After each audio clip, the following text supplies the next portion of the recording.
Hi ಎಲ್ಲರಿಗೂ ನಮಸ್ತೆ, welcome to Aishwarya YouTube channel. ಎಲ್ಲರೂ ಹೇಗಿದ್ದೀರಾ? ಇವತ್ತು ಕ್ವಿಕ್ಕಾಗಿ ಅವರೆಕಾಳು ಪಲ್ಯ ಮಾಡೋದು ಹೇಗೆ ಅಂತ ನೋಡೋಣ. ಅವರೆಕಾಳು ಸೀಸನ್ ಆಗಿರೋದ್ರಿಂದ ಬರೀ ಅವರೆಕಾಳು ಮಾತ್ರ ಹಾಕಿ ಮಾಡ್ತಾಯಿದ್ದೀನಿ. ಬೇಕಿದ್ರೆ ನೀವು ಬೇರೆ ತರಕಾರಿ ಕೂಡ ಆ್ಯಡ್ ಮಾಡ್ಕೋಬೋದು. ಫಸ್ಟಿಲ್ಲಿ ನಾನು ಒಂದು ಮಿಕ್ಸಿ ಜಾರ್ನ ತೊಗೊಂಡಿದ್ದೀನಿ. ಅದಕ್ಕೆ ಸ್ವಲ್ಪ ಕೊತ್ತಂಬರಿ, ಸ್ವಲ್ಪ ಬೆಳ್ಳುಳ್ಳಿ, ಹಾಗೆ ಸ್ವಲ್ಪ ಅಂದರೆ 2 ಲವಂಗ, ಸ್ವಲ್ಪ ಚಕ್ಕೆ, ಜಾಸ್ತಿ ಮಸಾಲ ಬೇಡ, ಹಾಗೆ ಸ್ವಲ್ಪ ಶುಂಠಿ, ಹಾಗೆ ಒಂದು ಈರುಳ್ಳಿನ ಕಟ್ ಮಾಡಿ ಹಾಕ್ಕೊಂಡಿದ್ದೀನಿ. ಹಾಗೆ ಸ್ವಲ್ಪ ಕಾಯಿ ತುರಿ, ಜಾಸ್ತಿ ಬೇಡ, ಚೆನ್ನಾಗಿರಲ್ಲ. ಹಾಗೆ ಖಾರಕ್ಕೆ ತಕ್ಕಷ್ಟು ಹಸಿಮೆಣಸಿನ್ಕಾಯಿನ ಹಾಕ್ಕೊಂಡು ಸ್ವಲ್ಪ ನೀರು ಹಾಕ್ಕೊಂಡು ಗ್ರೈಂಡ್ ಮಾಡ್ಕೊಳ್ಳಿ ಸಣ್ಣದಾಗಿ. ನಾನಿಲ್ಲಿ ಕುಕ್ಕರಲ್ಲಿ ಮಾಡ್ಕೊತಾ ಇದ್ದೀನಿ, ಅಥವಾ ನೀವು ಅವರೆಕಾಳನ್ನ ಬೇಯಿಸ್ಬಿಟ್ಟು ಹಾಗೆಯೇ ಒಗ್ಗರಣೆ ಹಾಕ್ಕೋಬೋದು.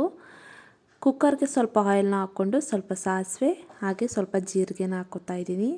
ಅದು ಸಿಡ್ದಾದ್ಮೇಲೆ ಸ್ವಲ್ಪ ಕರಿಬೇವು ಹಾಗೆ ಈರುಳ್ಳಿ ಉದ್ದುದ್ದ ಕಟ್ ಮಾಡ್ಕೊಂಡಿರೋಂಥದ್ದನ್ನ ಹಾಕ್ಕೊಂಡು ಚೆನ್ನಾಗಿ ಫ್ರೈ ಮಾಡ್ಕೊಳ್ಳಿ. ಅದಾದಮೇಲೆ ಟೊಮೆಟೊ ಹಣ್ಣು ಹಾಕ್ಕೋತಾ ಇದ್ದೀನಿ 2. ಅದನ್ನು ಸ್ವಲ್ಪ ಸ್ಮ್ಯಾಶ್ ಆಗೋವರೆಗೂ ಫ್ರೈ ಮಾಡಿಕೊಂಡು ಅದಾದಮೇಲೆ ರುಬ್ಬಿರೋ ಮಿಶ್ರಣನ ಹಾಕ್ಕೊಂಡು ಚೆನ್ನಾಗಿ ಮಿಕ್ಸ್ ಮಾಡ್ಕೊಳ್ಳಿ. ಹಸಿ ಸ್ಮೆಲ್ಲೆಲ್ಲ ಹೋಗೋವರೆಗೂ ಚೆನ್ನಾಗಿ ಫ್ರೈ ಮಾಡಿಕೊಂಡು ಸ್ವಲ್ಪ ಅರಿಶಿನ ಹಾಗೆ ರುಚಿಗೆ ತಕ್ಕಷ್ಟು ಉಪ್ಪನ್ನ ಹಾಕ್ಕೋತಾ ಇದ್ದೀನಿ. ನೋಡಿ, ಎಲ್ಲ ಚೆನ್ನಾಗಿ ಫ್ರೈ ಮಾಡಿಕೊಂಡು ಮೇಲೆ ಎಣ್ಣೆ ಬಿಟ್ಟಾದಮೇಲೆ ಅವರೆಕಾಳನ್ನ ವಾಶ್ ಮಾಡಿಕೊಂಡು ಹಾಕ್ಕೋತಾ ಇದ್ದೀನಿ. ಅದನ್ನು ಹಾಕ್ಕೊಂಡು ಚೆನ್ನಾಗಿ ಮಿಕ್ಸ್ ಮಾಡಿಕೊಂಡು ನಿಮಗೆ ಎಷ್ಟು ಬೇಕೋ ಅಷ್ಟು ನೀರನ್ನ ಹಾಕ್ಕೊಂಡು ಹಾಗೆ ಇಲ್ಲಿ ಸಾಂಬಾರು ಪೌಡರ್ನ ಹಾಕ್ಕೋತಾ ಇದ್ದೀನಿ 1 ಸ್ಪೂನ್.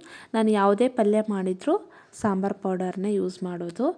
ಹಾಗೆ ಒಂದು 3 ವಿಸಲ್ ಕೂಗಿಸ್ಕೊಂಡ್ರೆ ರೆಡಿ ಆಯಿತು ಅವರೆಕಾಳು ಪಲ್ಯ. ತುಂಬ ರುಚಿಯಾಗಿರುತ್ತೆ. ನೀವು ಟ್ರೈ ಮಾಡಿ, ಹಾಗೆ ಹೇಗಿತ್ತು ಅಂತ ಕಮೆಂಟ್ ಮಾಡಿ, ಲೈಕ್ ಮಾಡಿ, ಸಬ್ಸ್ಕ್ರೈಬ್ ಮಾಡಿ. Thank you for watching.